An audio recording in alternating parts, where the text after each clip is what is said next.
What's going on, you guys? So for the longest time, we have come to the aid of Philadelphia Eagles quarterback Jalen Hurts. Not that he needs it, but he has been the subject of a lot of scrutiny in the past.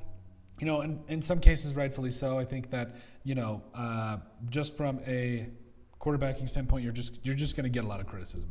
It's what happens.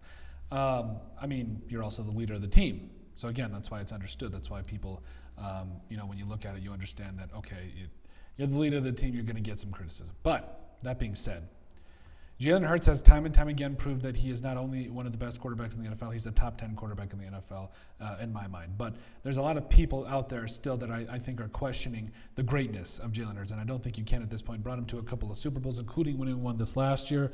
And I'll be honest, the Chiefs, they just kind of fell apart in the Super Bowl, mainly because of that Eagles defense. But let's not forget that Jalen Hurts is by far and large, other than the fact that they have Saquon, he's an efficient quarterback that takes chances when he needs to, and he keeps defenses honest with his legs. So you talk about, other than the fact that the guy can literally squat a small mountain, he's an effective passer, completing just over 64% of his passes for his career, over 14,660 passing yards with 85 touchdowns, 39 picks. So almost I'm not great at math here, almost a 3-to-1. He's basically a 2-to-1 touchdown to interception ratio.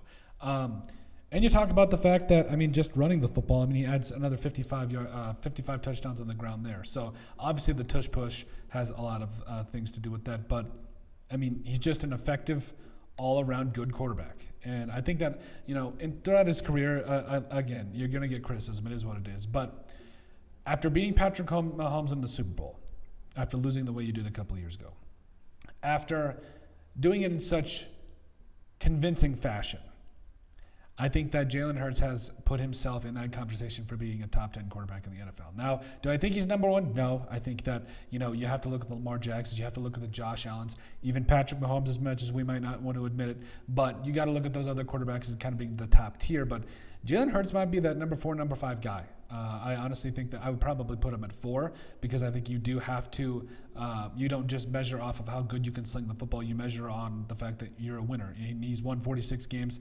He's got a 46-20 record as the starting quarterback for the Philadelphia Eagles. So he's a good quarterback, and the guys like to play for him.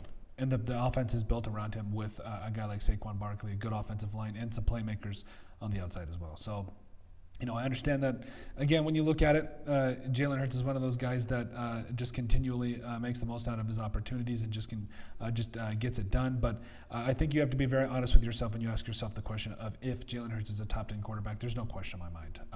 But overall, let us know what you guys think. Is he just on the cusp of the top 10, or is he in the top 10? Is he out of the top 10? Make sure you guys like, comment, and subscribe down below, and we'll see you on the next video.